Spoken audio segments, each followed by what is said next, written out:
meditasi ini memang terdiri dari dua hal, atau terdiri dari dua bagian, yaitu yang disebut dengan samatha bhavana dan vipassana bhavana. Sebelum kita masuk ke pengertian meditasi yang samatha dan vipassana, mungkin kita perlu juga memahami meditasi itu apa sih sebetulnya. Meditasi itu adalah latihan keterampilan berpikir. Pikiran kita ini sama dengan ucapan, sama dengan perilaku yang butuh dilatih. Kalau perilaku latihannya mudah, misalnya, ayo kita mau apa nih? Latihan berenang misalnya. Kita kan lahir bukan bisa langsung berenang, ya, tapi kita butuh kemampuan atau butuh waktu untuk belajar berenang. Nah, sehingga hari pertama kita mungkin belum tentu bisa berenang. Kemudian hari kedua, hari ketiga kita latihan terus. Semakin sering berlatih, kemampuan berenang kita menjadi meningkat. Kemudian selain perilaku, ucapan juga perlu dilatih. Jadi ketika kita baru lahir, ucapan ini agak susah ya untuk dimengerti orang lain. Bayi mungkin ngomong, tetapi ngomongnya itu tidak sesuai dengan bahasa yang digunakan di lingkungannya. Sehingga orang tuanya kemudian mengajar anaknya menggunakan bahasa yang digunakan oleh lingkungannya, khususnya orang tua. Makanya ada yang disebut dengan bahasa ibu, karena itu yang diajarkan ibu kepada anak. Nah, pertama tentu sulit bagi anak untuk mengucapkan bahasa yang digunakan oleh orang tuanya. Tetapi dengan latihan sehari, 2 hari, seminggu, 2 minggu, akhirnya anak ini mampu berbahasa sebagaimana yang digunakan di lingkungan. Jadi perilaku bisa dilatih, ucapan bisa dilatih. Kemudian pikiran. Tadi Pak Adi sudah menyampaikan secara ringkas bahwa pikiran kita ini memang suka jalan-jalan. Pikiran kita ini susah diatur, dia maunya kemana-mana bebas. Bahkan di dalam cerita-cerita klasik, kadang orang mengadaptasi atau orang menginterpretasikan pikiran ini seperti cerita siluman kera atau mungkin raja kera, orang Sunggokong lah istilahnya itu. Jadi orang membayangkan kenakalan pikiran itu seperti itu. Kalau kita melihat cerita Sunggokong misalnya, dia mampu menciptakan sunggokong-sunggokong yang lain dari bulu tubuhnya. Ini adalah menggambarkan bahwa pikiran itu mampu menciptakan begitu banyak bentuk-bentuk pikiran, sehingga akhirnya mau fokus ini susah. Butuh latihan rutin. Nah, latihan rutin inilah yang disebut dengan samatha bhavana. Yang pertama ini sebagai basic ya.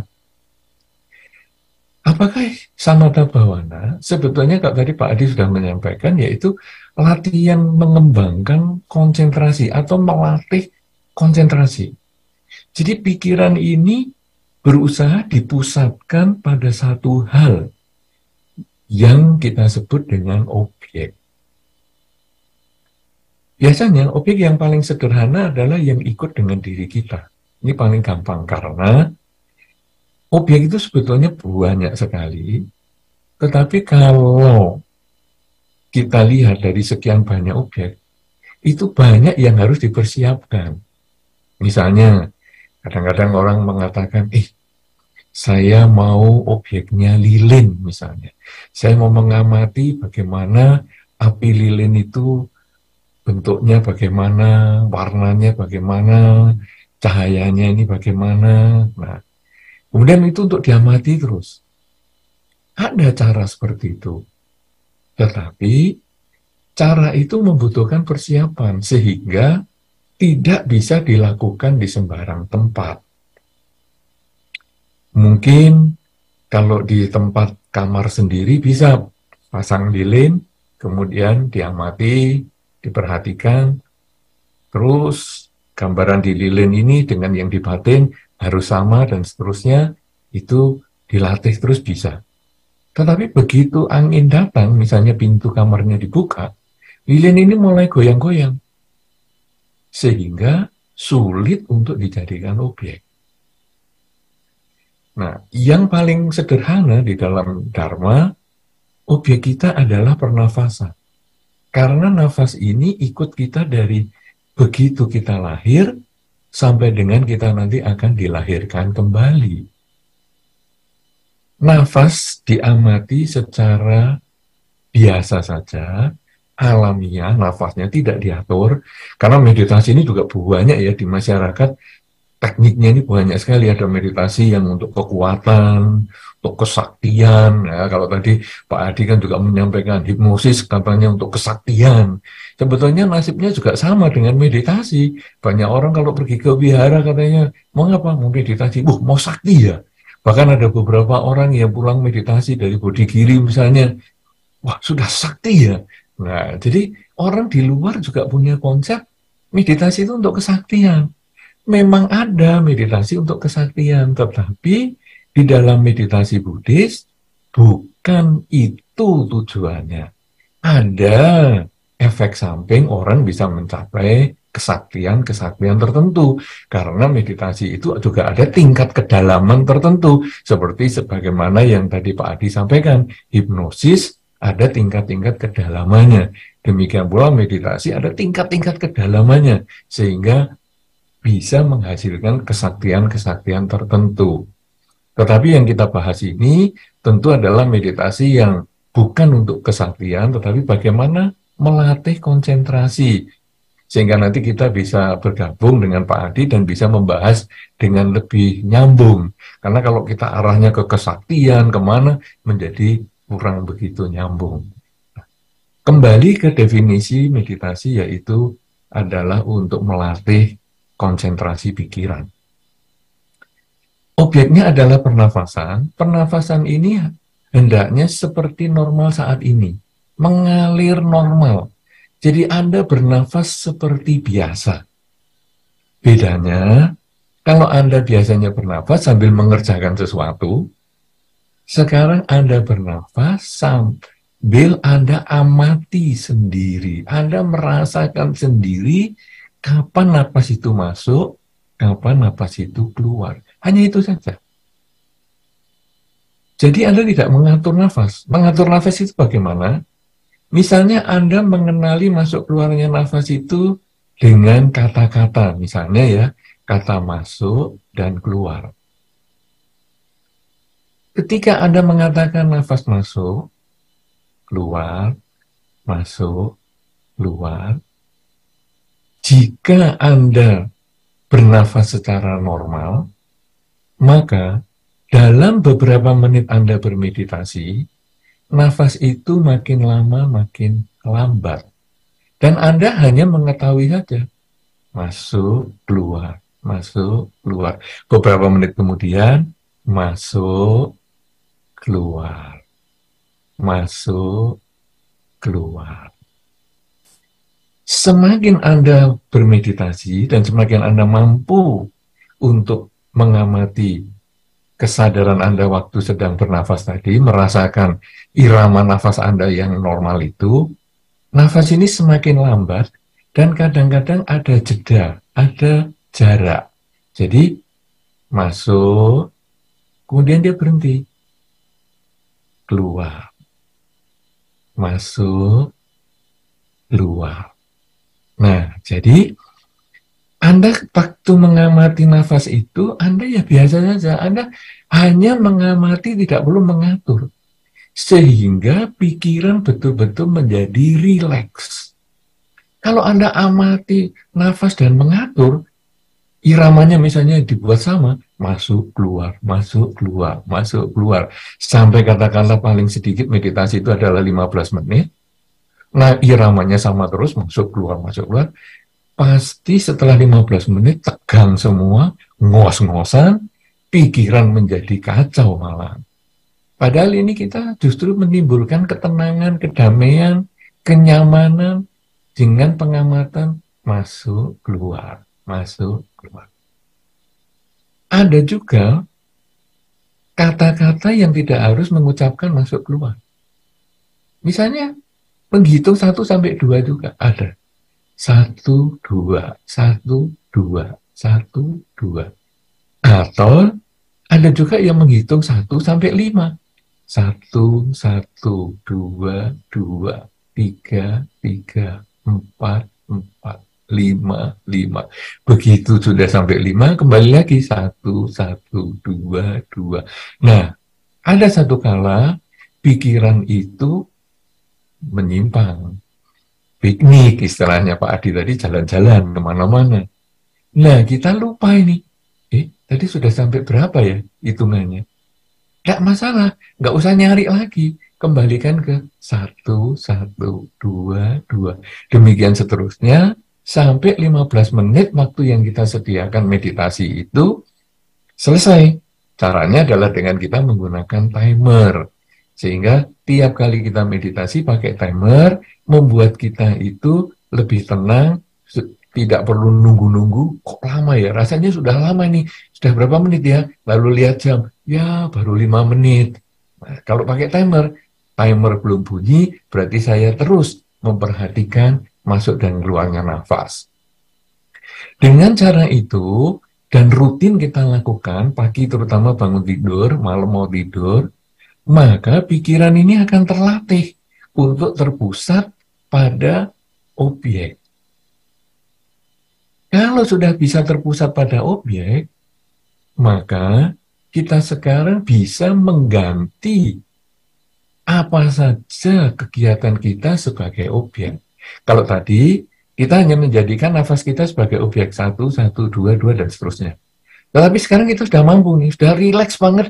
Dan seperti yang tadi Pak Adi sampaikan, karena kita sudah fokus pada nafas, akhirnya tubuh kita pun menjadi tidak terasa. Kaki kita di mana kita nggak terasa. Tangan kita letakkan di pangkuan kita nggak terasa lagi.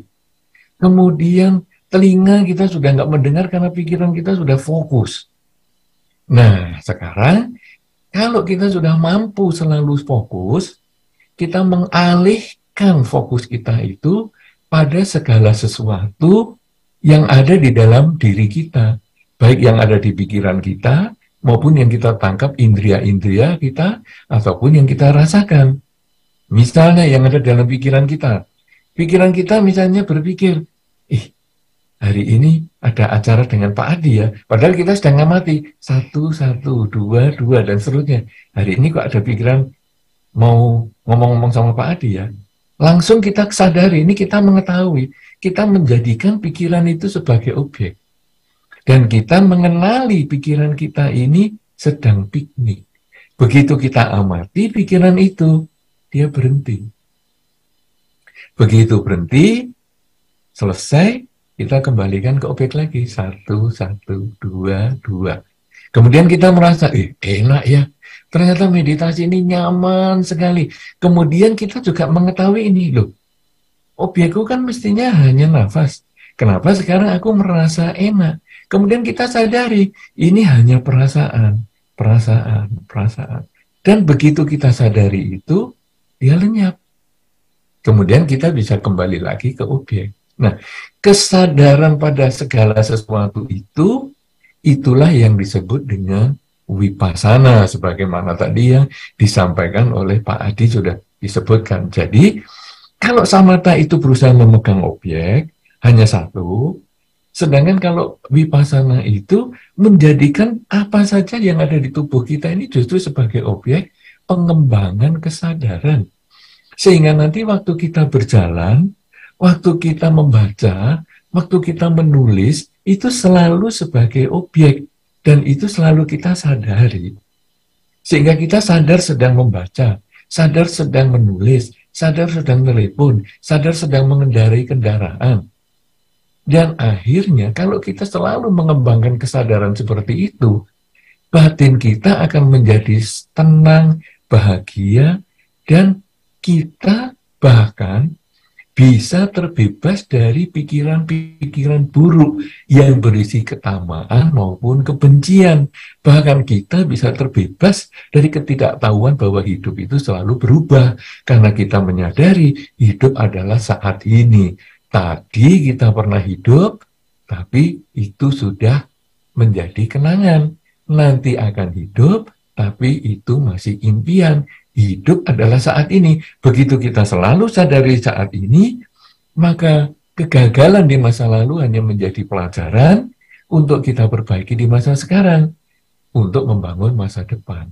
Rencana-rencana di masa depan akan kita jadikan sebagai tujuan untuk kita melakukan yang terbaik pada saat ini. Begitu kita bisa selalu memperbaiki kondisi hidup kita saat ini dengan penuh kesadaran, maka batin kita menjadi terbebas dari ketamaan, kebencian, dan kegelapan batin, dan itulah menjadi puncak dari latihan vipassana, yaitu pengembangan kesadaran. Oleh karena itu, basis meditasi adalah melatih pikiran untuk fokus pada sesuatu. Nah, sesuatu itu apa? Objek meditasi. Kalau vipassana itu objeknya semua, tapi didasari dengan samatha duluan. Samatha adalah dipaksa pikiran sadar pada satu hal yang kita tentukan, yaitu misalnya kalau di sini saya katakan dengan pernafasan, mengamati nafas masuk dan keluar yang mengalir secara alamiah. Kalau kemampuan itu sudah bisa, maka kemudian kita kembangkan pada kesadaran apa saja yang kita pikirkan, apa saja yang kita dengar, yang kita lihat, yang kita ucapkan, yang kita lakukan, semua yang kita alami, semua perasaan-perasaan yang muncul, semua pikiran-pikiran yang kita muncul, begitu semua kita sadari, kita memahami bahwa semua dimensi waktu masa lalu, masa depan, itu semua hanyalah khayalan, yang nyata adalah saat ini, dan batin menjadi tenang seimbang.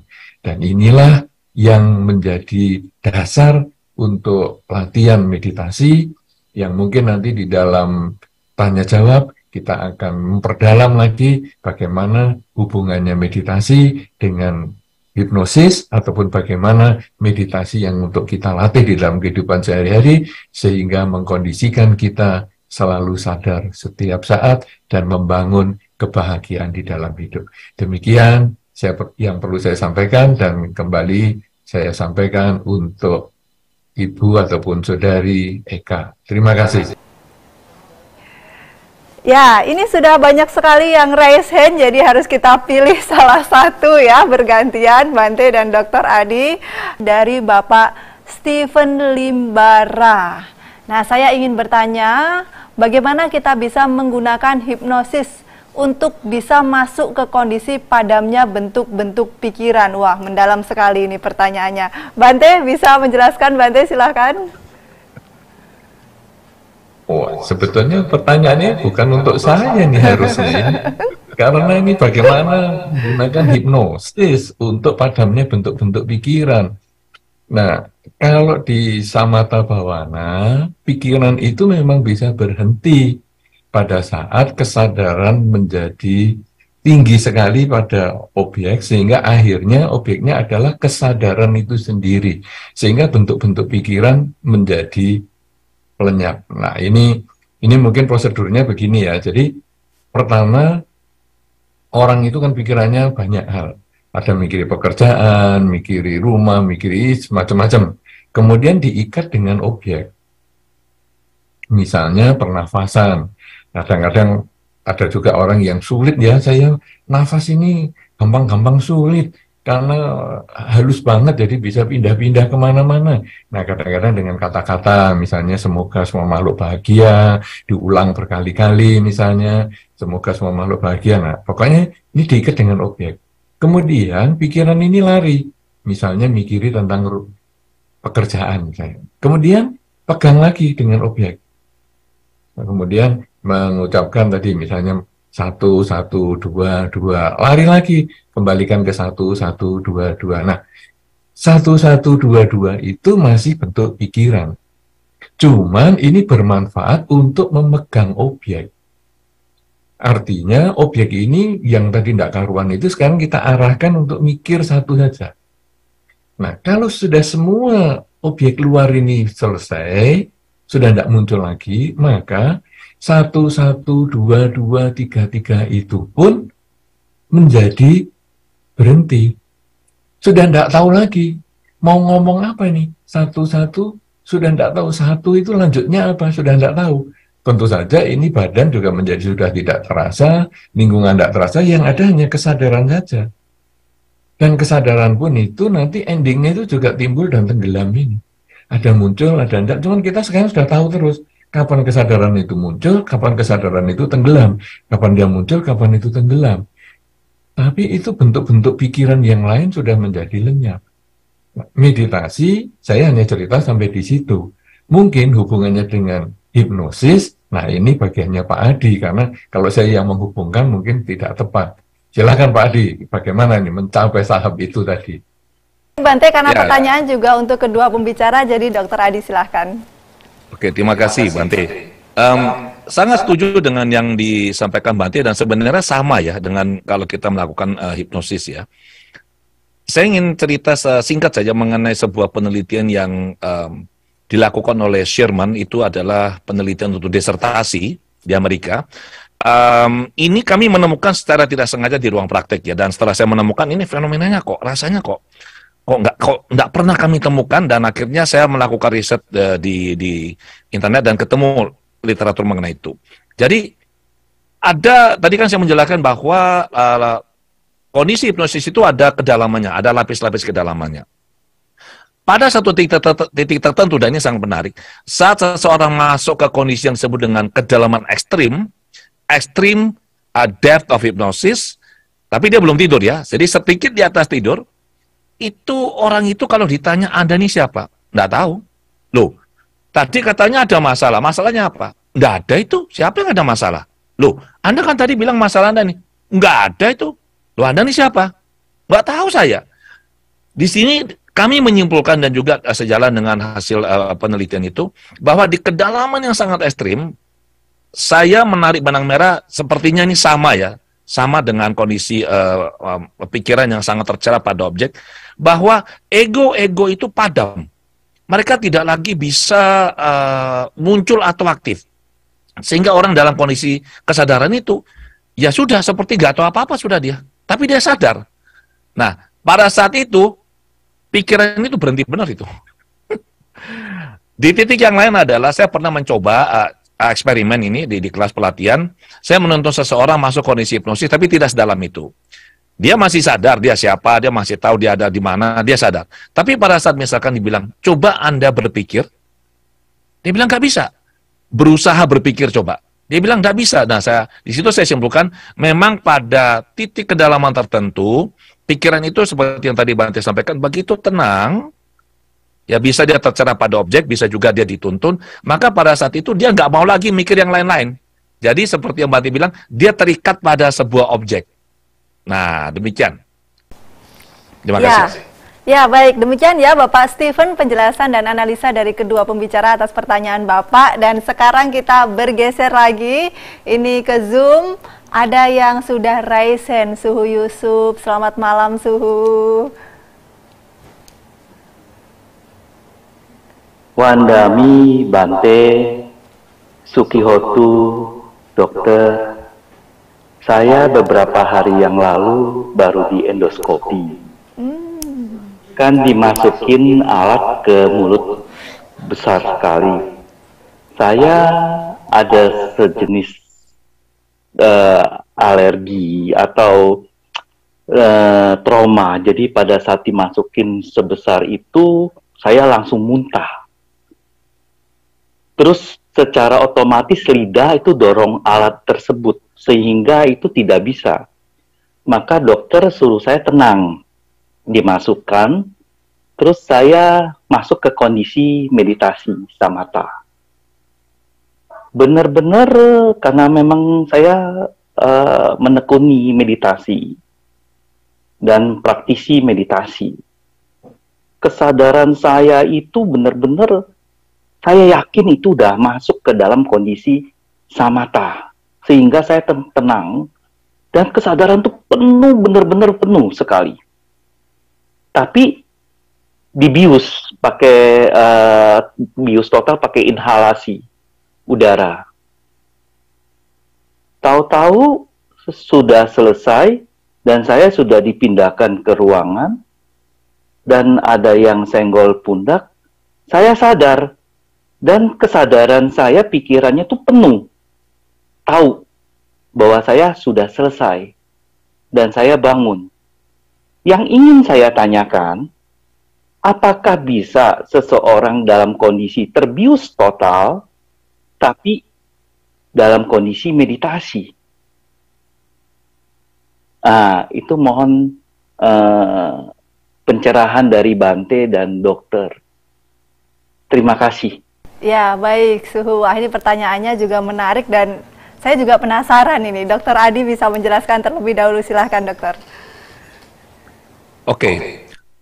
Jadi begini, pemahaman saya ya, kalau seseorang ini dia dibius dan obat biusnya benar bekerja optimal seperti yang diharapkan, maka kesadarannya itu pasti, pikiran sadarnya itu pasti tidak lagi bekerja. Karena dia masuk kondisi tidak sadar. Ya. Ada kemungkinan juga pada saat seseorang ini dia mau masuk, dia mau dibius, tapi kalau dia memfokuskan pikirannya, ya ini hipotesis ya, saat obat bius ini bekerja dan tidak maksimal seperti yang diharapkan, dia tetap bisa sadar. Karena kalau dia dibius, pikiran sadar itu pasti tidak akan bekerja. Ada satu alat, saya ingat saya itu namanya bispectral index, itu digunakan dalam ranah medis, di mana sebelum seseorang dioperasi, dia dilakukan tindakan medis, dikasih obat bius, itu dipasangi ini, ada elektroda di kepalanya di sini, kemudian nanti ada angkanya, nah itu akan keluar itu, angkanya misalkan mulai dari 100, dan nanti turun ya, turun ke 90, ke 80, ke 60, dan ini menunjukkan tingkat keaktifan pikiran sadarnya. Jadi pada saat dia di angka misalkan let's say 40 atau di bawah itu, maka ini indikasi pikiran sadarnya sudah tidak lagi aktif. Kalau dia dioperasi, dia tidak akan lagi bisa merasakan apapun. Tapi kalau di atas itu, walaupun biusnya katakanlah yang standarnya berapa begitu sudah diberikan, kalau tidak turun angkanya, artinya apa? Dia masih dalam kondisi yang sadar atau setengah sadar. Maka dia bisa menyadari apa yang terjadi pada dirinya dia. Tapi kalau dia benar-benar dibius, saya pernah mengalami juga seperti yang Suhu alami, di endoskopi pernah, dan itu begitu kena langsung teler saya dan sudah nggak sadar. Nanti setelah kira-kira 15-20 menit ditepok-tepok baru buka mata, saya bilang, loh, kok nggak dimulai? Kok nggak dimulai bagaimana nih Pak? Sudah selesai Pak. Loh, kok nggak kerasa? Ya jelaslah Bapak tertidur katanya. Demikian. Terima kasih. Ya, baik Bante, silakan Bante. Baik. Ya, menarik sekali ya. Jadi, yang pertama tentu saya harus mengucapkan ikut prihatin dengan kondisi kesehatan yang harus diperiksa sampai dengan kesulitannya tadi, endoskopi tadi. Pengalaman dengan meditasi, itu sebetulnya kalau kita menggunakan objek, bisa dua macam. Yang pertama, yang dijadikan objek itu adalah saluran atau pipa selang yang endoskopi itu. Itu ngeri banget, tapi begitu dia fokus pada selangnya itu, mungkin yang lain nggak terasa, dia hanya merasa ada selang yang masuk. Kemudian sampai selesai, itu bisa. Yang kedua, karena tadi disebutkan tentang samatha kan, jadi saya terpaksa harus menyampaikan ini. Kemudian yang kedua, mengalihkan pikiran pada objek yang lain. Nah, ini kalau dicerita Samkok itu ada tentang Kwankong yang dioperasi lengannya karena kena panah beracun itu, kemudian dioperasi dan dikerik tulangnya sampai suaranya di luar tenda saja, sampai orang ngeri karena keriannya tulang itu, tetapi Kwankong sendiri tidak merasakan apa-apa karena dia mengerjakan main catur.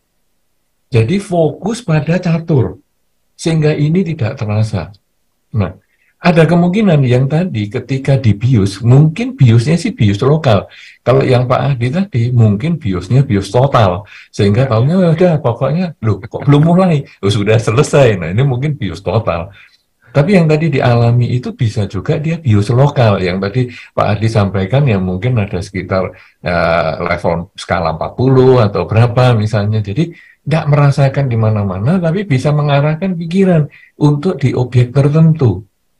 Sehingga kalau kita terus pegang objek, memang waktunya juga terasa cepat.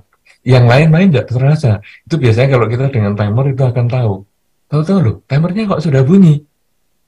Ternyata kita karena masuk ke dalam objek.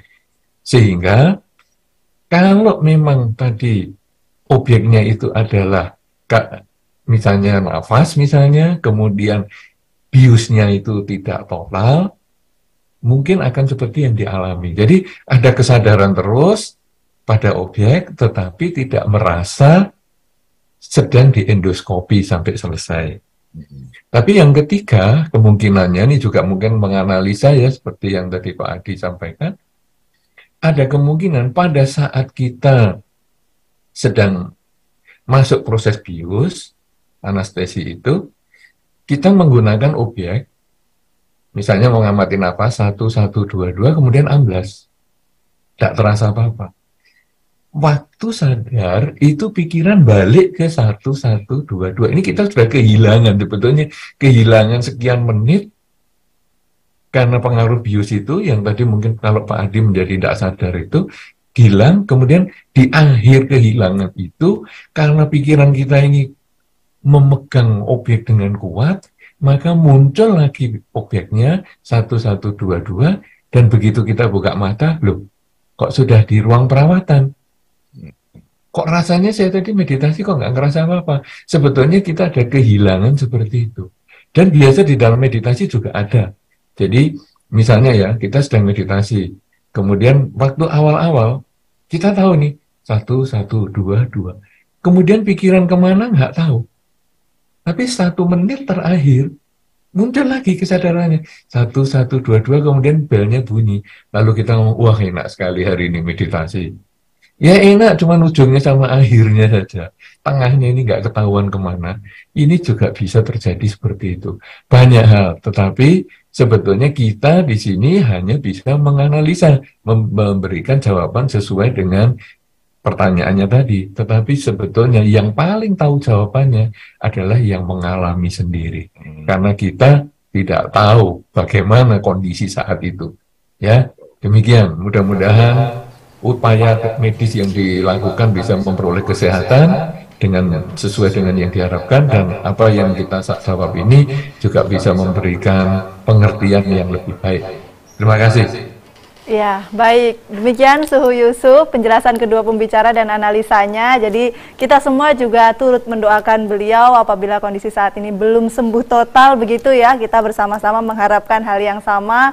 Semoga lekas sembuh dan pulih kembali, dan kembali mendalami meditasi dan praktik Dhamma, begitu. Luar biasa Suhu Yusuf ini selalu mengikuti kegiatan-kegiatan Dhamma yang ada di Indonesia. Baik, kita bergeser kembali. Kita lanjutkan, ini ada pertanyaan kembali Bante dan Dr. Adi dari YouTube. Wah, ini untuk kedua narasumber dari Bapak Budiman. Pertanyaan ditujukan kepada kedua pembicara. Saya mau tanya bagaimana membersihkan emosi negatif yang terperangkap di dalam diri kita dan memprogram ulang bawah sadar kita supaya positif dan sukses. Karena bau-bau bawah sadar, jadi Dr. Adi silakan. Oke, bagaimana membersihkan emosi negatif ya? Ada 2 cara sebenarnya. Ada beberapa sih sebenarnya, tapi yang biasa saya anjurkan itu adalah begini. Nomor 1, kita bisa menetralisir emosinya langsung dengan menggunakan teknik tanpa kita perlu melakukan hipnoanalisis. Kita nggak perlu masuk ke bawah sadar, mencari tahu ada apa di dalam. Itu untuk orang yang biasa tidak belajar hipnoterapi akan sulit. Maka, ini nggak promosi ya, ada teknik yang saya ciptakan namanya The Heart Technique. Ini kita bisa langsung mencabut emosi dari sebuah memori. Konsekuensinya apa? Ya selesai, masalahnya tuntas, selesai, tidak lagi mengganggu. Itu cara yang paling simpel ya. Kemudian yang kedua adalah dengan kita melakukan hipnoterapi. di mana nanti si klien ini dibantu oleh seorang hipnoterapis, hipnoterapis menavigasi, membantu dia mencari di bawah sadarnya ada apa sih sebenarnya. Ini gini, ada kejadian ini.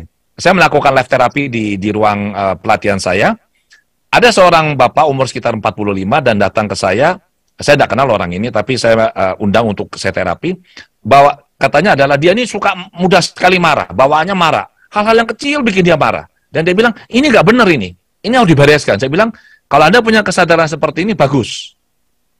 Maka karena di kelas, saya perlu melakukan proses hipnoanalisis. Kalau saya menggunakan THT terlalu mudah. Jadi kalau misalkan menggunakan THT, saya tinggal bilang, coba ingat kapan terakhir kali Anda marah? Oh iya, saya marah sama teman saya tadi pagi karena ini. Maka dengan teknik, saya menetralisir emosinya. Setelah itu clear. Nah, kalau di kelas saya menggunakan hipnoanalisis, saya cari, ini sumbernya dari mana nih, emosi marah ini?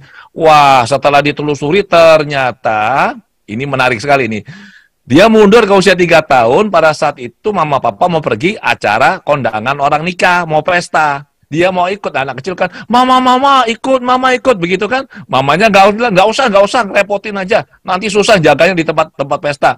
Dititipkan ke emaknya, dia marah loh. Dia nangis, dia marah, dia ngamuk, dan ternyata kemarahan itu terbawa sampai dia dewasa. Makanya dia itu katanya agak ciong sama mamanya. Mamanya ngomong apa sedikit, dia bawaannya marah saja. Jadi kita menemukan ini penyebabnya. Cara lain, nah ini nanti mohon Bante bisa memberikan pencerahan lebih lanjut. Dengan Vipassana, ini juga sangat-sangat bisa. Jadi kalau Vipassana yang saya pahami dan yang saya praktekkan adalah saat kita tenang, pada saat emosi ini muncul, ya kita amati saja, kita sadari, ini ada emosi ini, kita sadari saja, nanti kan dia padam tuh. Jadi pada saat emosi ini naik atau kejadiannya ini muncul, kita sadari ini ada emosi marah, kemudian dia padam, itu kekuatan atau intensitas emosi itu mulai turun, sampai kalau itu berulang-ulang, akhirnya kejadiannya ini muncul lagi, tapi kita sudah lagi tidak terpengaruh. Nah, ini adalah sebuah proses yang luar biasa, dan lewat proses Vipassana ini, kita bisa belajar banyak hal dari kejadian yang kita alami dulu, dan kita bisa mengalami peningkatan kesadaran secara luar biasa. Demikian yang saya bisa sampaikan. Terima kasih. Ya, baik. Bante menambahkan, silakan Bante. Baik, saya sepakat dengan yang disampaikan Pak Adi, terutama tentang pengembangan Vipassana. Saya lebih mengarahkan sekarang pada Vipassana di kehidupan sehari-hari. Jadi, bagaimana sih kita melaksanakan Vipassana di kehidupan sehari-hari? Kita sering mengulang di dalam batin, saat ini saya sedang apa? Ya. Jadi, misalnya saya sedang nyetir kendaraan, saya sedang berbicara, saya sedang menulis, saya sedang membaca, saya sedang telepon, dan lain sebagainya. Jadi, saat ini saya sedang apa? Ketika emosi negatif itu muncul, pada satu ketika itu pasti muncul emosi negatif itu, tanpa kita kondisikan, tapi mungkin kalau tadi dibahas di penanganannya pertama, ada sebab dan akibat. Jadi misalnya, kalau cerita Pak Adi tadi, misalnya dengan mamahnya misalnya. Jadi ketika dia lihat ibunya, emosi negatif itu langsung muncul. Mungkin pertama adalah tentang kemarahan. Jadi dia nggak tahu, apa waktu umur 3 tahun atau apa, dia nggak tahu. Pokoknya ada kemarahan. Kemudian, kita memahami begini. Kemarahan itu, kalau kita lihat, ada 3 dimensi waktu. Masa lalu, masa sekarang, dan masa yang akan datang. Kemarahan itu adalah keinginan di masa lalu yang tidak tercapai dan menimbulkan kejengkelan di masa sekarang. Jadi orang marah itu sebetulnya marah karena keinginannya tidak tercapai. Orang lain itu hanya sebagai objek. Kejengkelan dia tidak bisa menerima keinginannya tidak tercapai. Keinginannya, kenyataannya tidak tercapai, itu di orang lain jadi objek. Jadi orang marah itu karena dia tidak bisa mengendalikan dirinya. Dia tidak bisa berdamai dengan keinginannya sendiri. Jadi kalau sekarang dia punya keinginan pada batas tertentu, kemudian hasil yang dicapai, misalnya, kita ingin si A itu jangan ikut pergi. atau kalau tadi anak kecil tadi adalah dia ingin ikut pergi dengan ibunya. Kenyataannya tidak. Jadi kenyataan ini di bawah keinginannya. Semakin beda jauh, semakin membuat dia emosi. Nah, dia tidak mampu menerima kenyataan bahwa kenapa keinginan saya ini tidak tercapai. Kalau di dalam Dharma, kemudian kita menyadari ini, bahwa kenyataan tidak bisa diubah, yang bisa diubah adalah keinginan. Kemudian ya sudahlah, memang ibu saya seperti itu. Jadi kenyataannya ini keinginannya ini yang diturunkan agar sesuai dengan kenyataan. Ya sudahlah, memang ibu saya seperti itu. Tetapi karena dia masih kecil, mungkin dia belum memahami itu. Cuman sekarang dia emosi. Lihat ibunya dia emosi.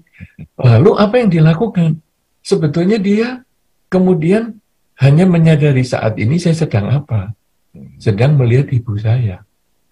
Kenapa saya marah? Berarti ada di masa lalu yang saya tidak bisa terima sebagai kenyataan. Kemudian itu disadari sebagai saat ini saya sedang melihat ibu saya. Saat ini apakah ibu saya punya kesalahan? Saat ini apakah ibu saya mengatakan sesuatu? Saat ini apakah ibu saya berbuat sesuatu? Ternyata saya hanya melihat ibu saya seperti itu. Tidak ada hubungannya dengan saya. Dia sedang memasak, dia sedang ngurus dirinya sendiri. Tidak ada hubungannya dengan saya. Kenapa saya harus marah? Kemudian setelah menyadari itu, kemarahannya ini juga disadari sebagai merasa. Begitu merasa, emosinya itu dia menurun. Dan seperti yang Pak Adi sampaikan, ada satu masa nanti dia muncul lagi emosi itu.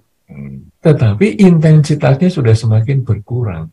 Semakin sering kita mengamati emosi-emosi negatifnya itu yang muncul, dengan kita hanya mengerti sebagai perasaan dan seterusnya, dia semakin kecil.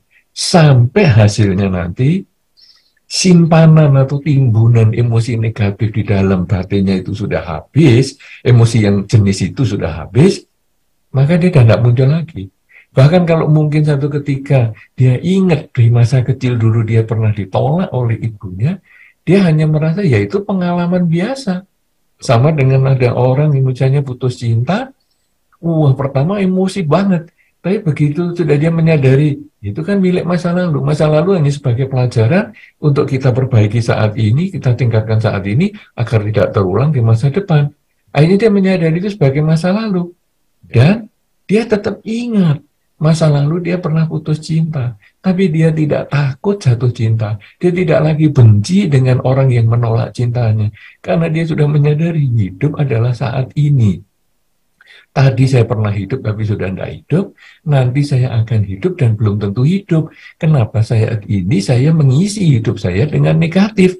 Kalau saat ini saya isi negatif dan 5 menit lagi saya mati, maka saya membawa pikiran negatif saya ke alam kematian yang mengkondisikan saya terlahir di alam menderita. Tapi kalau batin saya ini menjadi tenang, karena saya menyadari masa lalu dan masa depan itu tidaklah nyata, yang nyata adalah saat ini, maka kematian bila datang saat ini pun, batin saya telah tenang, dan batin saya bisa terbebas dari kekotoran batin. Sebagaimana tadi yang ditanyakan. Itu adalah kuncinya di kesadaran saat ini, dengan sering menulis dan memasang stiker di mana saja, saat ini saya sedang apa. Dan itu Anda ulang, dan lama-lama bawah sadar Anda yang negatif akan menjadi berkurang, bahkan bawah sadar Anda yang positif pun juga akan berkurang. Batin Anda menjadi netral, seimbang, tenang, dan akhirnya terbebas dari ketamaan, kebencian, maupun kegelapan batin.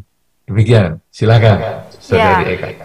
Baik, Bante. Nah, Bapak Budi, demikian tadi tips-tips dari kedua pembicara ya, bisa coba dilakukan begitu, tapi kalau hipnosis mungkin harus dengan ahlinya begitu ya, Dokter Adi ya, jangan sendiri ya, Dokter Adi. Ya, saya boleh menambahkan sedikit nggak? Boleh, silakan Dokter Adi. Oke, jadi tadi pada saat Bante cerita ini, saya teringat pada saat sekian tahun yang lalu saya belajar neurofeedback di Woodland Hill di Los Angeles sana. Di situ saya belajar sebuah teknik. Ini kami menggunakan mesin ya, jadi ada kepala dipasangi elektrode, kemudian dimasukkan ke sebuah mesin, dihitung dengan komputer. mereka menggunakan mesin ini dan mengajar seseorang itu teknik yang namanya deep state training. Jadi deep state training. Pertama saya berpikir, waduh hebat ini, canggih. Saya lihat, ini untuk apa saya tanya?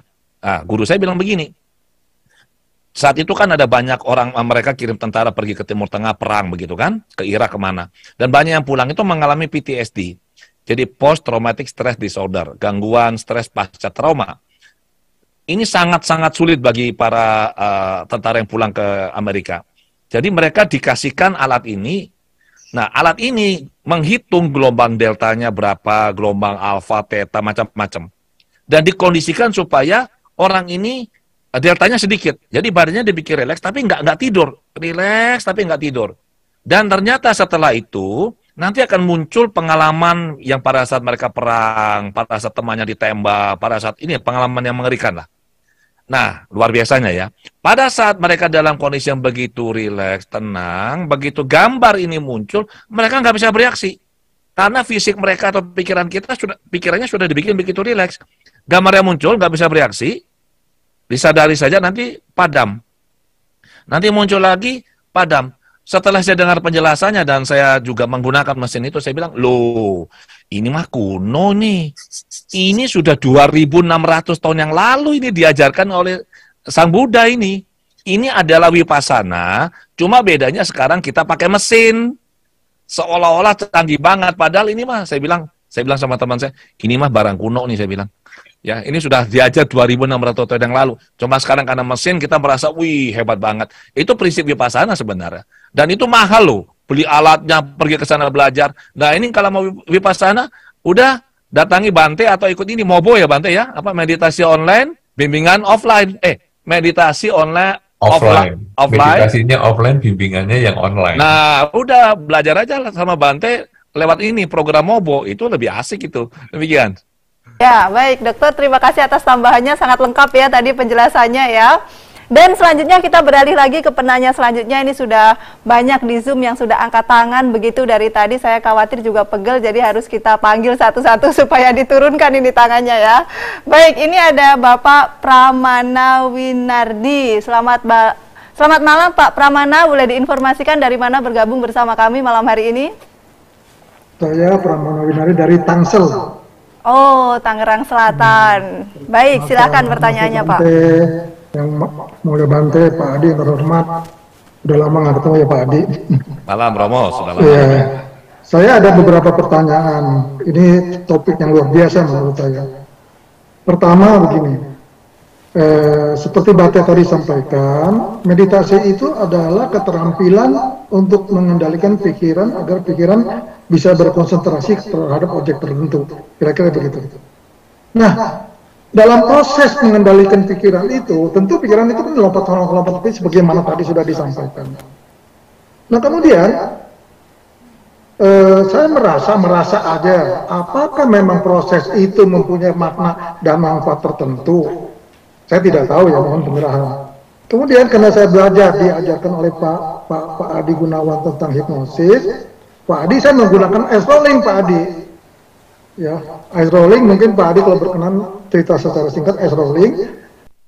Ketika saya melakukan ice rolling, begitu saya masuk dalam kondisi yang biasanya kalau meditasi 5-10 menit kaki kesemutan, pipi banyak digigit nyamuk, pinggang digigit semut, itu nggak ada sama sekali.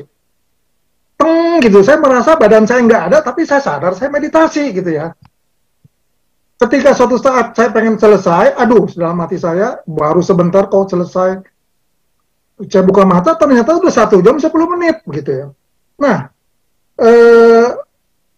sayangnya ketika saya melafalkan parita, katakanlah tisarana, budang sarana, gacame, dan seterusnya, ada bagian diri saya yang komplain nih Pak.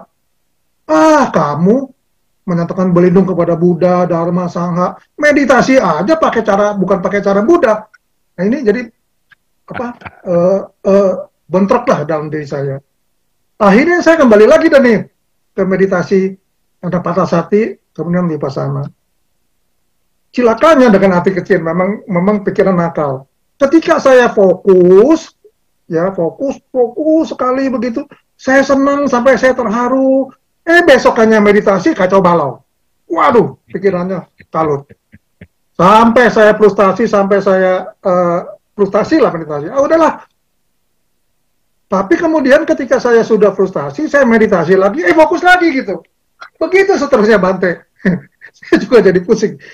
Nah, kemudian ada yang mengatakan bahwa kalau meditasi itu jangan menghadap arah utara selatan, karena arah utara selatan terpengaruh oleh meridian. Lebih bagus menghadap barat atau timur, gitu ya.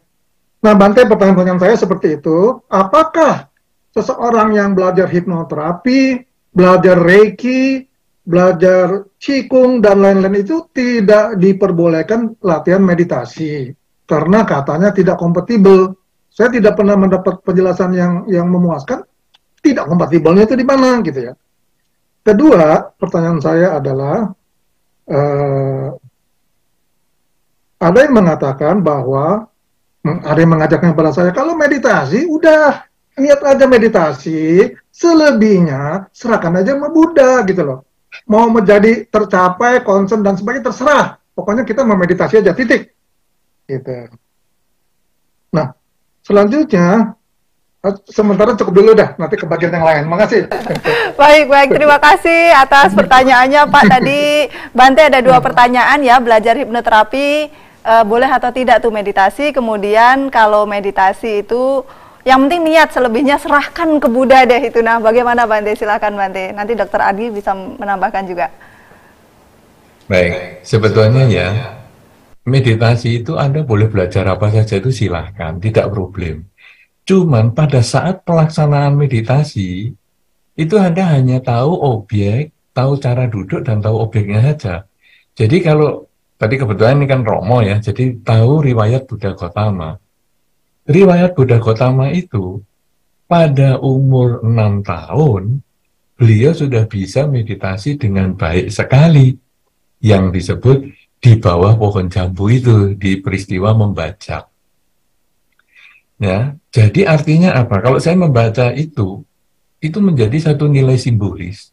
Orang meditasi itu jadilah anak umur 6 tahun. Tidak usah teori macam-macam, tahunya tahu cara duduk, tahu pegang objek, sudah. Bahkan pengalaman sebelumnya pun tidak bisa Anda perlu ingat-ingat. Ya, tadi kan makanya aku tadi bisa ini, kemarin sudah bisa, sekarang harus bisa. Tidak bisa. Karena setiap hari atau setiap saat itu adalah baru. Jadi misalnya sejam yang lalu Anda bermeditasi dan bisa. Lalu sekarang mau mengulang. Sekarang ini adalah hal baru. Ingat 3 dimensi waktu ya. Tadi, sekarang, dan nanti. Yang nyata itu adalah saat ini. Tadi dan nanti itu sebetulnya tidak real. Nah, kalau memang tadi saya pernah bisa, jadikan pengalaman itu sebagai pelajaran, dicari sebabnya ya. Kenapa ya? Kok tadi bisa? Apakah mungkin tempat duduknya? Apakah mungkin caranya apa-apa? Nah, kemudian diulang di masa sekarang. Juga bisa diulang di masa depan kalau memang berhasil. Tapi kalau nggak berhasil, juga dicari sebabnya agar tidak diulang di masa sekarang. Jadi kita hanya menjadikan masa lalu itu sebagai pelajaran, tapi jangan berharap punya pengalaman yang sama, karena kita sudah bukan yang tadi. Semakin kita emosi, semakin tidak bisa. Dan itu wajar, makanya disebut keterampilan. Keterampilan itu artinya setiap saat Anda ingin, Anda bisa. Tapi kalau tadi bisa, sekarang tidak bisa, itu namanya kebetulan. Tidak masalah, walaupun kebetulan tidak masalah, tapi minimal itu sudah satu cara untuk membuat kita lebih semangat. Tadi kebetulan bisa, ayo kita ulang lagi. Ulang kalau caranya sama, tapi hasilnya minta berbeda juga tidak bisa. Makanya kita harus ulang dengan cara bermacam-macam. Itulah yang disebut latihan keterampilan. Selalu diulang sampai akhirnya terampil. Siapakah yang paling terampil? Nah, kalau saya mau jadikan contoh adalah Bante Moggallana. Bante Moggallana ketika menghadapi Naga Nandopananda, mungkin Anda nanti juga bisa membaca sendiri riwayatnya itu. Naga Nandopananda itu menyemburkan api. Kemudian Bhante Moggallana, dalam sekejap beliau masuk ke dalam puncak samatha, masuk jhana istilahnya.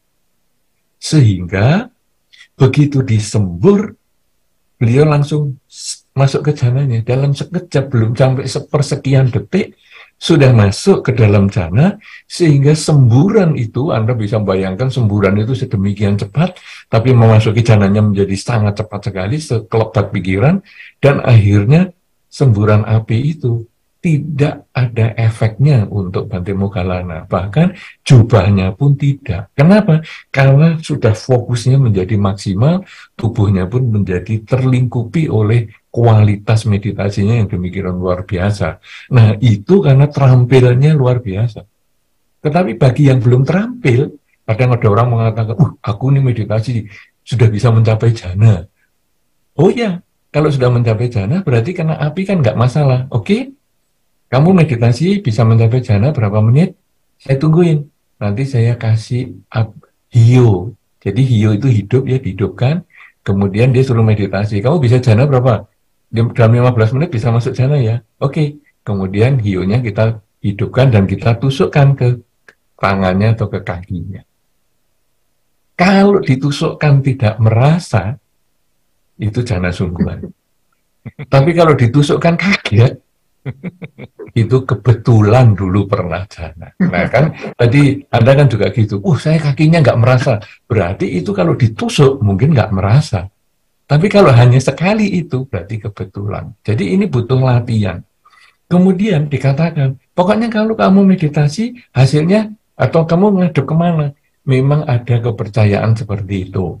Bahkan di dalam riwayat Sang Buddha pun, Sang Buddha juga menghadap ke timur dan sebagainya. Itu ada. Tetapi di dalam Dharma sebetulnya tidak pernah disebutkan harus menghadap kemana.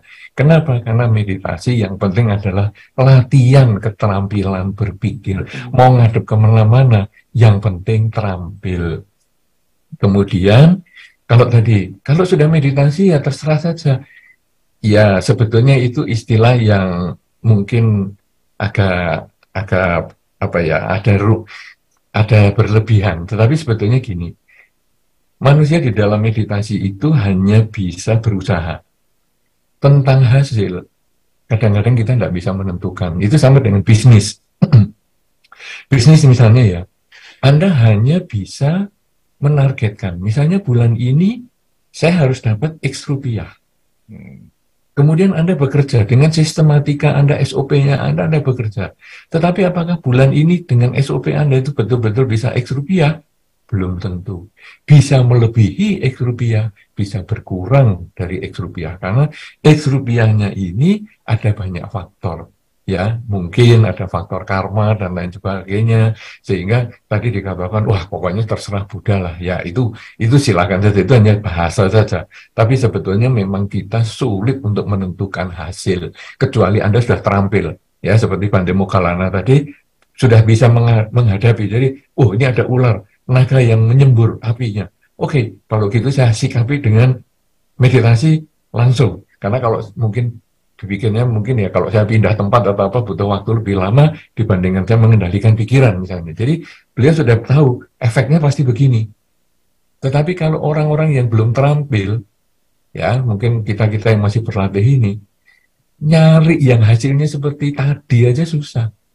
Apalagi kemudian kita, sudahlah pasrah semua. Enggak, kita harus punya modal, yaitu disiplin, semangat, dan ulet. Disiplin, latihanlah meditasi itu pada waktu-waktu yang rutin. Jadi misalnya pagi bangun tidur, malam mau tidur. Jadi tubuh mau meditasi. Jadi ada disiplinnya. Itu mengkondisikan kita betul-betul siap mental. Disiplin, semangat. Semangat itu berusaha memegang objeknya. Jadi ingat, saat ini saya pegang objek apa nih? Saat ini saya sedang apa? Sedang mengamati napas masuk, napas keluar. Semangat ini dipertahankan terus sampai akhir. 15 menit misalnya, itulah yang disebut ulet. Karena kadang-kadang kita semangat di awal, perhatikan masuk, keluar. Begitu batin merasa enak, sudah dibiarkan. Dan akhirnya nanti pikiran kita piknik kemana-mana, 1 jam akhirnya kita merasa, loh tadi saya 1 jam ngapain? Karena kita tidak ada keuletan. Dengan disiplin, semangat, dan ulet, maka diharapkan hasil tidak akan membohongi usaha. Demikian. Jadi Anda mau belajar di mana-mana silahkan, tapi begitu Anda duduk, hanya ingat cara duduk dan pegang objek. Hanya itu saja. Terima kasih. Silakan, mungkin Pak Adi mau menambahkan yang lebih heboh. Ya, baik Bante. Pak Adi mungkin menambahkan tadi ada eye rolling, bisa cepat sekali meditasi. Nanti kalau tidak dijelaskan, khawatirnya semua penasaran nih. Pak Adi, silahkan Pak Adi. Jadi begini, kita kan belajar dari banyak disiplin ilmu ya. Meditasi yang tadi Bante katakan bahwa kita duduk, kemudian kita sadari objeknya kita apa, ya sudah, kita melatih keterampilan ini kan. Tapi kalau kita menyiapkan diri kita untuk bisa benar-benar nyaman melakukan meditasi kan nggak salah dong. Jadi misalkan ini, eye rolling. Kemudian misalkan juga eye rolling itu adalah bagaimana kita menggunakan mata kita. Kalau kita melakukan gerakan mata tertentu itu akan mempengaruhi sistemnya kita. Kemudian bisa juga kita misalkan yang saya pelajari dari guru saya di Amerika di Berkeley itu Anna Weiss. Anna Weiss 30 tahun lebih dia menggunakan mesin mengukur gelombang otaknya orang dan dia melihat orang-orang yang meditasi itu polanya seperti apa. Kemudian dia bisa misalkan meminta mereka mengurangi betanya dengan katakanlah merilekskan rahangnya atau merilekskan lidahnya. Itu sebenarnya adalah cara kita untuk bisa membuat betanya kita itu menjadi lebih tenang. Nah setelah pikiran kita tenang, betanya sudah lebih redup, lebih tenang, itu dia tidak akan piknik kemana-mana lagi. Maka kita lebih mudah untuk bisa mengatur pikiran kita dan kita bisa pegang objek dengan lebih baik. Jadi menurut saya Romo Pramana tidak ada salahnya apabila kalau Romo sudah terbiasa menggunakan teknik eye rolling ya, monggo silakan digunakan itu. Yang penting adalah setelah melakukan eye rolling sebagai persiapan, nanti meditasinya ya seperti yang tadi Bante sudah jelaskan, pegang objek, itu saja yang dilatih. Dan kalau misalkan kemarin hasilnya bagus, hari ini kok beda, lusa kok lain lagi, nah saya ingat ini kutipan dari Bante juga, bahwa apa yang sudah pergi jangan ditangisi, apa yang belum datang jangan dinanti, dan apa yang ada di depan hadapi. Begitu Bante ya, terima kasih. Baik, Ini terima saya kutip kasih. dari Bante ini. Ya baik, terima kasih Pak Adi atas penjelasannya. Sangat menarik sekali ya perbincangan kita malam hari ini. Tapi sayang sekali durasi waktu terbatas dan Bante sama Pak Adi mohon izin kita menambah 2 atau 3 pertanyaan begitu karena antriannya sangat banyak sekali. Mohon izin Bante dan Dr. Adi. Ya, terima kasih. Dan selanjutnya kita lanjutkan lagi ini dari Zoom dari Bapak Tanu Wijaya SE. Nah, ini pertanyaan ditujukan kepada kedua pembicara Wandami, Bante Utamo Mahatera dan Romo dan Dr. Adiwe Gunawan. Apakah self-hipnosis dapat diterapkan dalam kehidupan sehari-hari dan apakah self-hipnosis ini harus melalui pikiran jernih baru dapat tercapai? Pak Adi, silahkan. Oke, terima kasih. Ini pertanyaan yang sangat menarik ini ya. Jadi begini, kembali ke definisi, self-hipnosis ini adalah, hipnosis adalah kondisi kesadaran bercirikan pikiran sadarnya rileks. Fungsi kritis dari pikiran sadar menurun, sehingga pesan yang diberikan kepada pikiran bawah sadar kita itu direspon dengan sangat baik. Jadi, tidak perlu harus kita tuh duduk tenang, menyempatkan diri untuk melakukan self-hipnosis, tidak harus. Misalkan ini, Anda melakukan sesuatu dan Anda katakanlah tidak berhasil optimal seperti yang diharapkan. Kemudian Anda bilang negatif, Anda bilang gini, memang saya ini bodoh. Itu self-hipnosis loh. Karena kita memberikan input ke bawah sadar. Tapi misalkan Anda melakukan sesuatu dan hasilnya belum optimal, Anda bilang, tidak Pak, saya bertekad di kesempatan berikutnya, saya lakukan lebih baik lagi dari sekarang ini. Dan ini memberikan harapan. Itu self-hipnosis. Jadi mudahnya begini, apapun yang kita inputkan ke dalam pikiran kita, baik lewat ucapan kepada diri sendiri, atau lewat teman, atau lewat video, atau apapun, yang kita biarkan masuk ke bawah sadar kita dan mempengaruhi kita, itu adalah hipnosis. Ya, jadi, misalkan dalam kondisi meditatif, ini nanti, mohon Bante untuk bisa kasih pencerahan lebih lanjut, ya saya khawatir salah nih. Jadi misalkan ini, kita masuk kondisi hipnosis ini, tenang sekali, fokus pada objek. Misalkan di tengah-tengah kita sudah merasa benar-benar tenang, kita mengucapkan misalkan ke dalam kepada diri kita, saya bahagia, saya berharga, saya bahagia, saya berharga. Kalau itu diulang-ulang, itu juga hipnosis sebenarnya. Karena itu akan masuk ke bawah sadar. Demikian, terima kasih. Ya, Bante akan menambahkan, silakan Bante. Ya, sebetulnya kalau di dalam meditasi yang vipassana itu di kehidupan sehari-hari kan, saya sadar sedang apa. Sehingga ketika pikiran negatif itu muncul, kita sadari dia akan menjadi lenyap. Ketika pikiran positif itu kita sadari, dia sebetulnya juga akan lenyap, sehingga batin itu menjadi tenang. Tenang itu seperti air telaga, air danau. Kita masukkan batu, dia juga tenggelam. Kita masukkan emas, dia juga akan tenggelam. Artinya batin menjadi tidak tergoyahkan. Nah, kalau dihubungkan dengan tadi misalnya yang Pak Adi memprogram batinnya dan lain sebagainya, sebetulnya dengan batin menjadi tenang ini, kalau kita mempersiapkan diri untuk diprogram juga bisa. Salah satunya misalnya kita mengucap, semoga semua makhluk bahagia, semoga semua makhluk bahagia. Itu juga bisa memprogram pikiran kita, sehingga tiap kali kita ada masalah, ataupun kita mungkin jengkel dengan seseorang, kita yang keluar hanya kalimat, semoga semua makhluk bahagia. Jadi tidak lagi emosi. Kadang kalau kita jengkel kan, wah si A gini-gini. Tapi kan, ya sudahlah, semoga si A bahagia, semoga semua makhluk bahagia. Kita juga bisa memprogram pikiran kita dengan apa saja, tapi dengan kesadaran. Sehingga kita bisa memilih yang baik dan menyingkirkan hal-hal yang negatif. Mungkin tambahan kita hanya seperti itu saja. Terima kasih. Ya, baik. Demikian Pak Tanuwijaya penjelasan kedua pembicara. Selanjutnya kita masuk ke raise hand. Di Zoom ini ada Ibu Karina Surya. Selamat malam Ibu Karina, berkenan open mic-nya dan menyampaikan dari mana terhubung bersama kami malam hari ini. Terima kasih Kak Eka.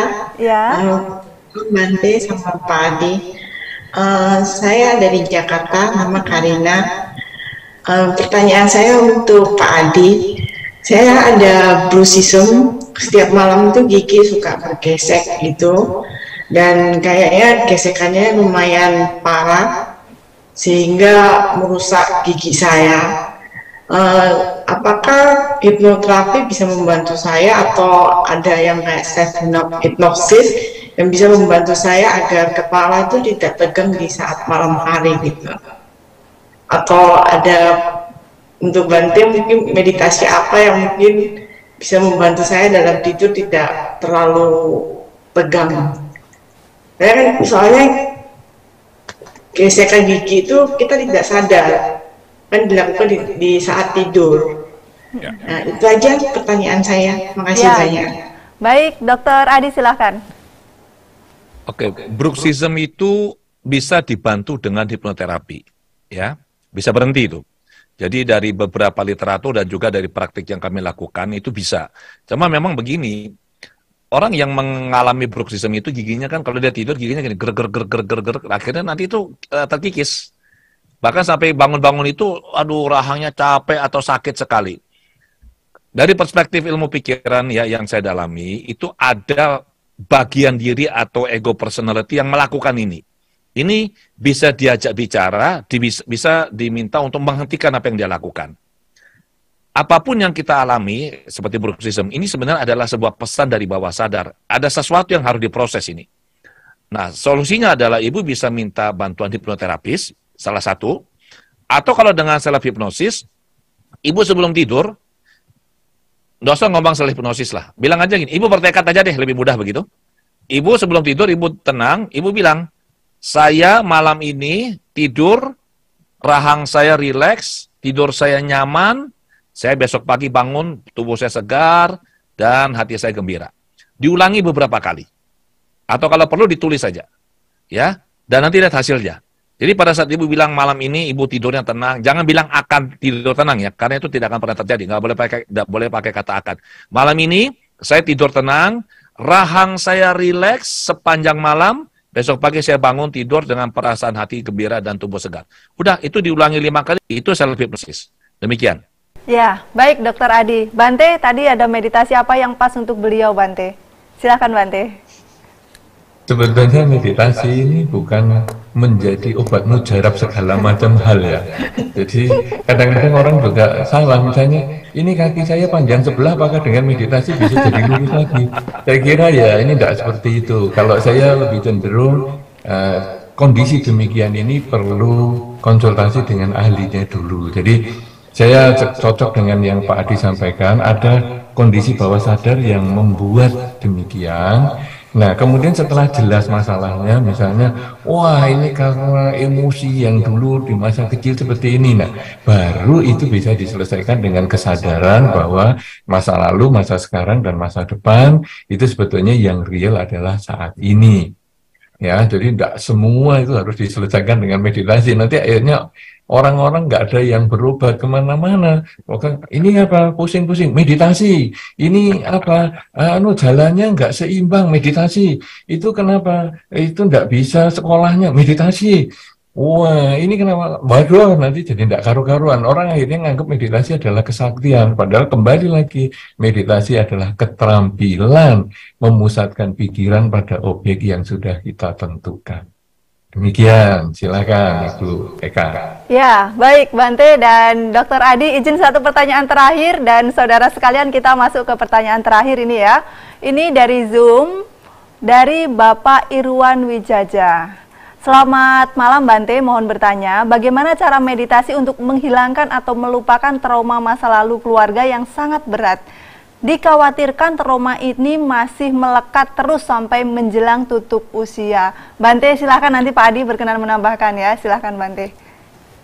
Baik, jadi sebetulnya kalau tadi yang saya sudah sampaikan pada waktu pertanyaan tentang pikiran-pikiran negatif itu ya, itu sebetulnya sama. Jadi pada saat kita sedang meditasi, batin itu menjadi tenang, pikiran-pikiran bawah sadar yang tampungannya, yang banyak sekali timbunannya, misalnya hal-hal yang negatif dan lain sebagainya, itu dia muncul.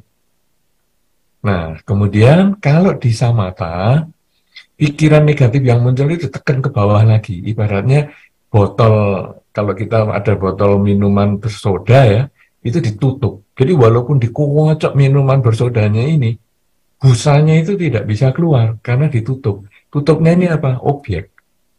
Kemudian kalau kita sudah bisa nutup objek, jadi apa saja yang bukan objek itu sudah kita bisa singkirkan kecuali hanya objek kita yang kita pilih, misalnya nafas. Kemudian kita beri kesempatan bahwa sadar itu keluar dikit-dikit. Nah, yang salah satunya yang keluar adalah hal yang negatif yang tadi Anda takutkan muncul itu. Muncul kalau Anda amati masih menggigit, masih membuat Anda sedih, Anda masih punya keterlibatan emosi, jadi kadang membuat nangis, membuat marah, membuat gelisah dan sebagainya, tutup lagi dengan objek. Jadi sebetulnya samatha dan vipassana ini tidak bisa dipisahkan ya. Dia seperti kaki kanan dan kaki kiri. Jadi untuk melangkah itu dua-duanya, tidak bisa saya hanya vipassana saja, saya hanya samatha saja. Apa itu samatha? Saya hanya vipassana. Apa itu vipassana? Yang penting samatha, tidak. Dua-duanya itu diperlukan. Makanya di dalam Jalan Mulia Berunsur 8 ada samasati dan sama-samadhi yang menunjukkan vipassana dan samatha itu sebetulnya menjadi dua hal yang diperlukan.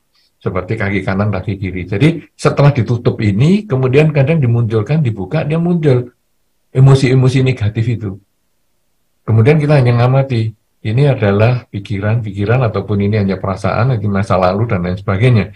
Kemudian dia lenyap, nah nanti energi negatifnya itu berkurang. Diharapkan sebelum kita meninggal, dia sudah hanya semacam ingatan biasa saja yang kita tidak terlalu berefek negatif untuk kelahiran kita yang berikutnya.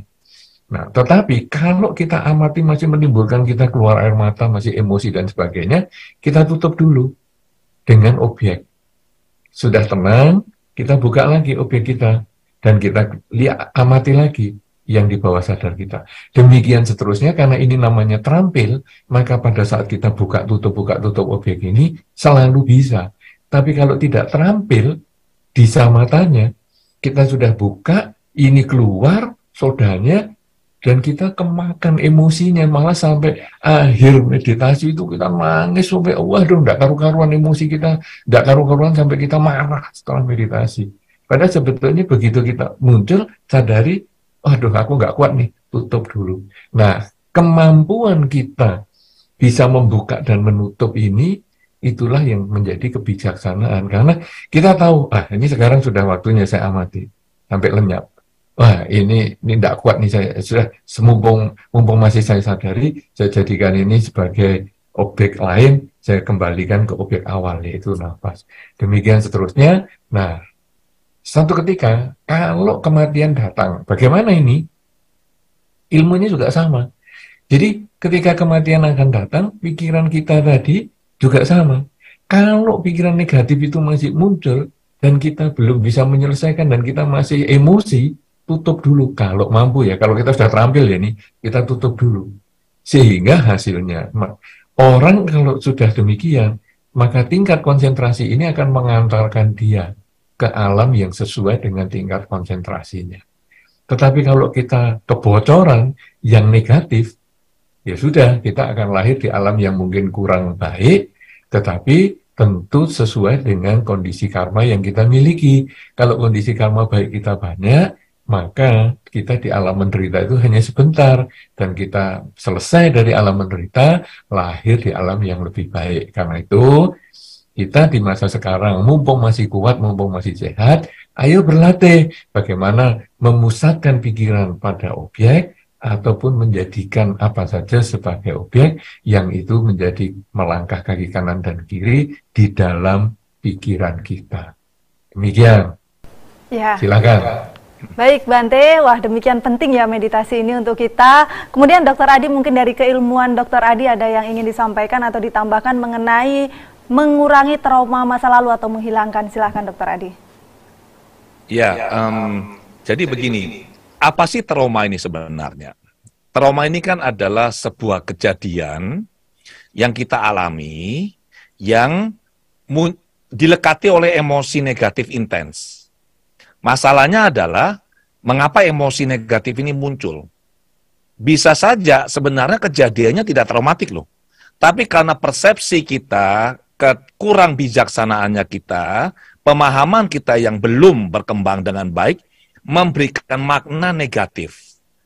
Ini seringkali terjadi dalam praktik yang saya lakukan, saya membantu klien. Mereka bilang, ya karena begini-begini, makanya saya seperti ini. Tapi setelah ditelusuri di bawah sadarnya, oh di usia yang lebih muda dia saat itu, dia karena kurang bijaksana, dia memberikan pemaknaan yang negatif. Kejadian ini kan sebenarnya kan netral. Kejadian netral, kita beri makna, dari makna ini bisa muncul 3 jenis emosi. Yang positif, yang netral, atau yang negatif. Nah, kalau dia muncul emosi negatif, maka emosi ini langsung lekat ke kejadiannya, ke memorinya. Nah, ini yang akan menjadi pengalaman traumatik. Akan diingat-ingat. Kalau sering-sering diingat-ingat, sering-sering diceritakan ke orang lain, sering diputar-putar di pikirannya, ini seperti dia mengalami trauma ulang loh. Jadi seperti kalau api itu dikasih bensin terus tuh, makin lama makin besar. Nah, solusinya apa? Tadi Bante sudah menjelaskan dengan sangat bagus, kita bisa menggunakan cara meditasi. Ya, ini satu, sangat bagus. Yang kedua, kalau mau cepat, bisa minta bantuan hipnoterapis. Dan kalau misalkan minta bantuan hipnoterapis, kalau saya boleh kasih saran ya, ini pandangan saya pribadi, karena ada beberapa yang kurang setuju, tapi oke. Anda pastikan bahwa Anda minta bantuan hipnoterapis yang belajarnya itu tidak bisa cuma 1-2 hari. Karena kalau urusan trauma ini bukan hal yang simpel. Karena kita ngorek-ngorek bawah sadarnya orang, kita obok-obok, kita keluarkan. Nah, setelah itu kita harus bisa betulin ini, ya, tidak boleh sembarangan. Kita juga bisa menggunakan teknik-teknik yang tidak perlu ngobok-ngobok lagi bawah sadar, misalkan dengan, ada banyak teknik, misalkan EFT, bisa ada hard teknik yang saya buat, atau bisa juga dengan menggunakan self-hypnosis, itu salah satunya. Nah, ini sebagai penutup, untuk teman-teman yang memang berminat untuk mendalami self-hypnosis secara lebih mendalam ya, saya bisa, kalau saya boleh menyarankan, Anda bisa cari murid saya, Agus Wirajaya. Ini tinggal di Denpasar. Agus Wirajaya secara khusus memperdalam dan mengembangkan self-hypnosis. Beliau mengajar ini. Jadi diajari secara mendalam bagaimana menyusun kalimat-kalimat sugesti yang benar, bagaimana cara kita masuk ke bawah sadar, ada banyak teknik di situ. Tapi intinya begini, apapun yang kita alami teman-teman, ini adalah pelajaran hidup, ada hikmahnya. Jadi, ya kita bisa berkembang dari apapun kejadian yang kita alami. Kemarin saya membaca sebuah tulisan di Instagram, @goyayul. Di situ dinyatakan bahwa biasanya kan kita bilang gini, wah karena mengalami trauma, kita mengalami PTSD, Post Traumatic Stress Disorder, gangguan trauma pasca gangguan stres pasca trauma. Tapi ternyata loh, ada penelitian dan ini membuktikan tidak semua orang yang mengalami dalam tanda kutip trauma itu terpuruk. Tapi ada yang mengalami trauma, dia berkembang batinnya. Kenapa? Dia meningkat, dia mendapat insight, pemahaman, kebijaksanaan. Kalau misalkan dulu dia dihina-hina orang, dia sakit hati, tapi setelah dia menyadari, oh ternyata dihina tuh bikin kita tidak nyaman ya. Jadi nanti kalau saya dalam posisi seperti orang ini sukses, saya nggak boleh loh melakukan ini. Saya harus respect semua orang. Jadi mereka berkembang dari kondisi yang tidak begitu baik yang dipandang orang pada umumnya ya. Mereka menjadi orang yang berkembang, menjadi orang yang lebih baik. Ini sesuatu yang luar biasa. Demikian, terima kasih. Ya, baik. Nah, Bapak, Ibu, dan Saudara sekalian, tadi merupakan pertanyaan terakhir yang kita sampaikan kepada kedua pembicara kita, dan kami panitia tentunya mohon maaf ya, karena banyak sekali pertanyaan yang sudah dikirimkan, serta banyak peserta yang sudah raise hand juga yang mungkin belum bisa kita sapa satu persatu begitu. Tapi tenang saja, bulan depan di Januari kita juga akan kembali mengadakan talk show serupa bersama dengan Bapak Andi F. Noya dan juga Biku Damasubo Mahatera. Jadi Anda sekalian bisa terhubung kembali bersama kami untuk mengadakan acara dan mengikuti acara serupa. Baik, Bante Utamo dan Dr. Adi, selanjutnya mohon berkenan untuk memberikan penguatan dan juga closing statement begitu untuk kita semuanya pada malam hari ini, yang tadi saya lihat juga terhubung dari berbagai pulau, berbagai negara, bahkan berbagai belahan dunia gitu. Ini perlu penguatan di akhir-akhir ini. Silakan Dr. Adi W untuk closing statement-nya. Oke, jadi apapun yang kita lakukan, apapun yang kita alami ya, ini sebenarnya adalah kualitas dari kesadaran kita yang menentukan. Self hipnosis ini hanyalah salah satu cara untuk kita bisa masuk dan mengelola bawah sadar kita. Cara lain yang saya rekomendasikan jauh lebih powerful, jauh lebih bagus hasilnya adalah dengan melakukan meditasi secara konsisten, berguru pada guru yang tepat, dan karena selama ini kita pandemi tidak bisa kemana-mana, ada program yang sangat bagus yang Bante Utamo selenggarakan, yaitu MOBO, meditasinya online, meditasinya offline, bimbingannya online. Jadi apapun yang kita alami, kita pasti bisa berubah dan menjadi orang yang lebih baik. Yang penting kita konsisten. Demikian, terima kasih. Baik, selanjutnya Bante Utamo Mahatera mohon berkenan untuk closing statement-nya. Terima kasih. Jadi sebagaimana yang disampaikan oleh Pak Adi tadi, meditasi memang menjadi hal yang sangat penting, tetapi bukan kata-kata meditasinya itu yang penting, tetapi adalah tindakannya di dalam latihan pagi bangun tidur dan malam mau tidur, serta mengembangkan kesadaran setiap saat. Karena banyak orang meditasi pagi bangun tidur, malam mau tidur, dia rajin sekali, bahkan bukan hanya 15 menit, kadang sampai 1 jam pagi, 1 jam malam, tetapi di kehidupan sehari-harinya dia kurang menyadari apa yang dia pikirkan, dia ucapkan, dan dia lakukan. Akibatnya adalah banyak orang justru mengkritik. Orang ini meditasinya selalu tekun, dia ikut latihan di pelatihan-pelatihan meditasi, tetapi kenapa kelakuan sehari-harinya buruk? Karena dia memisahkan antara meditasi dan kehidupan sehari-hari. Padahal meditasi itu kalau pagi bangun tidur, malam mau tidur, itu hanyalah melatih pikiran. Kemudian kita gunakan di kehidupan sehari-hari dengan selalu sadar saat ini sedang apa. Karena itu bagi Anda yang belum terlalu punya waktu untuk latihan pagi bangun tidur dan malam mau tidur, silahkan sering mengulang kalimat saat ini sedang apa di kehidupan sehari-hari agar hidup Anda menjadi lebih baik di dalam perilaku, menjadi lebih baik di dalam cara berbicara, dan menjadi lebih baik di dalam cara berpikir, sehingga Anda menjadi orang yang berbahagia dan menjadi sumber kebahagiaan untuk orang-orang di sekitar Anda. Semoga demikianlah yang bisa Anda lakukan setelah ikut acara ini. Terima kasih. Baik, Anumodana, Bante, dan Dr. Adi atas penjelasannya yang disampaikan untuk kita semuanya malam hari ini. Dan Bapak Ibu Saudara sekalian, banyak sekali ya pengetahuan, insight baru, saran-saran, tips-tips dari beliau untuk kita semuanya. Maka harus kita jadikan ini sebagai bekal untuk kita melalui hari-hari terakhir di tahun ini. Maksud saya, hari-hari terakhir di tahun ini kita jadikan bekal hal ini untuk menjadi lebih baik. Dan juga kita jadikan ini sebagai tips cara untuk kita membuat resolusi begitu di tahun 2023 mendatang. Ya, saya Eka Stianisi mengucapkan terima kasih kepada kedua pembicara dan sahabat sekalian.